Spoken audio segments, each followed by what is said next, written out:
Welcome back to Murder on Record, where every case is etched in blood and the truth is buried in the fine print. Every Monday, Wednesday, and Friday, we dig through the dusty files, the overlooked evidence, and the whispered testimonies to bring long-forgotten crimes back into the light. Today, we're diving into the deeply unsettling case of Jessica Riggins. In August 2007, she was convicted of the first-degree murder of her husband, Rusty, in their home near Flagstaff. And this case, it really throws a harsh light on a fundamental question, doesn't it? How does the law reconcile the experience of someone who's been a victim of, well, prolonged domestic abuse with a charge as serious as murder? We have a substantial amount of information here looking at the years leading up to the crime, the trial itself, and the many questions that still linger.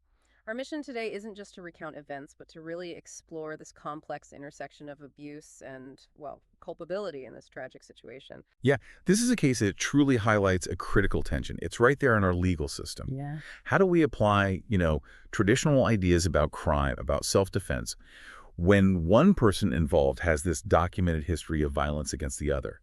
You have Jessica Riggins, found guilty of first-degree murder. That means the prosecution convinced the jury there was premeditation.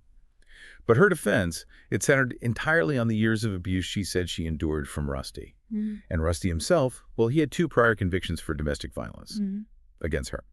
Then you add in the prosecution saying there was a financial motive. Right. And the defense bringing in experts on battered woman syndrome to try and explain Jessica's state of mind, her actions. It's a lot. Okay, let's start by laying out the background, because the history here feels, well, absolutely crucial. Jessica and Rusty, they start dating in 2001, and sadly, reports indicate the abuse began relatively soon after that. What really stands out immediately is Rusty's criminal record. Those 2 domestic violence convictions. 2003, he gets probation. Then 2005, it's assault with a knife. Assault with a knife, yeah. That suggests a definite escalation, doesn't it? A real increase in the severity of the violence. Exactly. That history, it just has to color how we view what happened in August 2007. But how much weight does the legal system typically give to past offenses like that in a murder trial, especially when the victim of the past abuse is now the one accused? That's a vital question. Generally, past offenses aren't admissible just to show someone has a tendency to commit crime, their character. But they can be incredibly relevant for establishing context, especially in domestic violence cases. For Jessica, that documented history of Rusty's abuse, that would have been absolutely key to the defense's argument. It paints a picture, right, about the climate of fear, the controls she was potentially living under. Okay, so that's the backdrop. Right. Then fast forward to August 2007. Just days before the shooting, Jessica legally buys a .22 caliber handgun, uses Rusty's address. Days before. Days before. Yeah. Then on the day itself, Rusty's found dead, shot in the back, in their bedroom. And the scene, well, reports say no signs of a struggle. No struggle. Jessica then flees. She takes Rusty's mother's car. It's later found abandoned near a motel. She's arrested on August 13th, trying to re-enter the U.S. from Mexico. Mexico, right. And she has Rusty's ID, his credit cards, bank statements.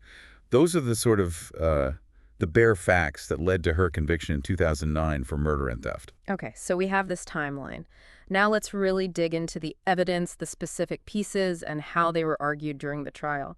That gun purchase, it seems so central to the prosecution's case for premeditation. Absolutely. Buying a weapon just days before. It's easy to see how they frame that as a deliberate, planned act. Exactly. The prosecution presented it just like that, a calculated step, evidence she was planning to kill him. And they bolstered this with the alleged financial motive. Ah, yes, the manga. That $30,000 line of credit. They said she tried to get Rusty rearrested earlier, it failed, and so this was her next step, motivated by wanting access to that money. Their narrative was pretty clear. Financial gain was the reason she killed her husband. But hang on. Given the history of abuse, is it possible that financial motive wasn't just greed? Could it have been less about getting rich and more about, I don't know, finding a way out, getting independent? That's a really critical counterpoint to consider, isn't it? The defense likely framed it that way. Yeah. Then you have Jessica's own claim of self-defense. She said Rusty choked her the night of the shooting. Right, she claimed an immediate attack. But the physical evidence, well, that didn't quite line up. The lack of defensive wounds on Rusty And the shot placement. and the fact he was shot in the back, that severely weakened a traditional self-defense claim in court. It does raise that stark question. If you're being attacked face-to-face, why shoot someone in the back? And this is exactly where the concept of battered woman syndrome becomes so crucial for understanding the defense's argument. They had experts testify about the psychological impact of living through years of abuse. explaining how it can create this state of hypervigilance, a constant feeling of being under threat, even if the danger isn't immediately obvious to someone on the outside. So it's not like a typical heat of the moment defense. Not necessarily, no. This syndrome, it doesn't always fit neatly into the legal box for self-defense, which usually means that imminent threat. It offers a different perspective, right? A different lens to view Jessica's actions. Maybe not as a purely rational response to an immediate attack, but as perhaps a reaction born from years and years of trauma and intense fear. The trial itself must have been incredibly charged. You mentioned the impact on Rusty's mother. Yes, the reports mentioned her emotional reaction to the crime scene photos. Very powerful moments in a courtroom. And then the contrast with Jessica's demeanor, described as seemingly flat or lacking reaction. Juries notice that stuff, don't they? Oh, absolutely. Body language, perceived reactions rightly or wrongly, it can influence perception. We also learn about Jessica's past, her history with ex-husbands, these cycles of getting protection orders, then reconciling. That definitely added another layer of complexity. Yeah, it makes her story even more tangled. And you can bet both sides tried to use that history.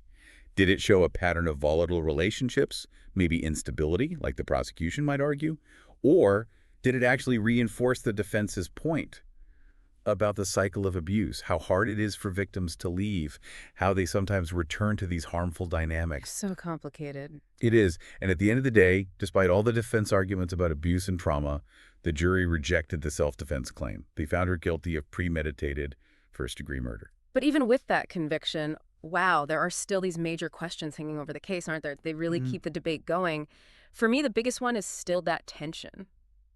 Was it truly premeditated, planned out?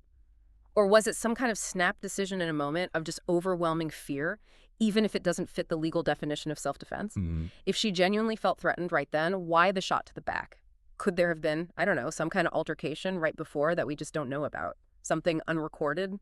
That angle of the shot, it undeniably a central puzzle piece. It really challenges that idea of an immediate face-to-face threat. Right. But then again, could she have been in such a state of extreme chronic fear, constantly anticipating more violence, even if he wasn't physically attacking her at that exact second?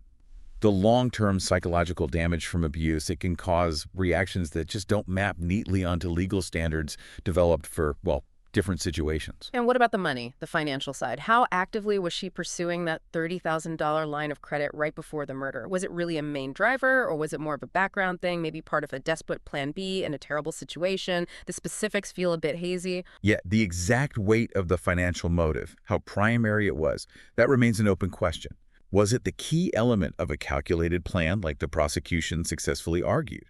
Or was it maybe a potential lifeline, a means of escape or security she was exploring because she felt trapped in an abusive relationship? Knowing the precise timeline of her actions regarding that credit line right up against the shooting might shed more light, but based on what we know, there's still some ambiguity there. And finally, the escape. The flight to Mexico, was that a meticulously planned getaway, pointing towards someone who knew they'd committed murder and needed to disappear? Yeah. Or was it just sheer panic? A desperate flight reaction after an incredibly traumatic event? Exactly. Taking Rusty's belongings, you can read that multiple ways too. Yeah, does taking his ID and cards mean planning? Or just grabbing whatever was available in a chaotic exit? Was crossing the border calculated evasion fitting with premeditation? Or was it just a desperate, fear-fueled move driven by the shock and trauma of it all? These unresolved questions, they're what make the Jessica Riggins case so incredibly complex and honestly so difficult to fully grasp. The case of Jessica Riggins really leaves us grappling with some uncomfortable truths, doesn't it? Yeah. About domestic violence, about how complex self-defense can be, and those often very blurred lines between victim and perpetrator. The details we talked about, the gun purchase, the money angle, the conflicting stories about the shooting itself, they all paint this deeply unsettling picture. Understanding the potential impact of long-term abuse, like the battered woman syndrome testimony highlighted, that feels crucial.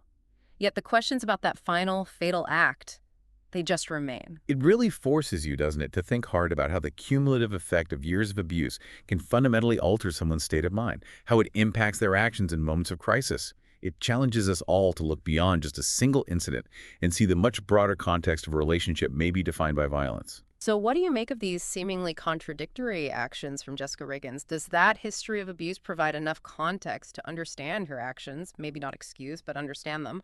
Or does the evidence, like the gun purchase and the shot placement, point to something more calculated?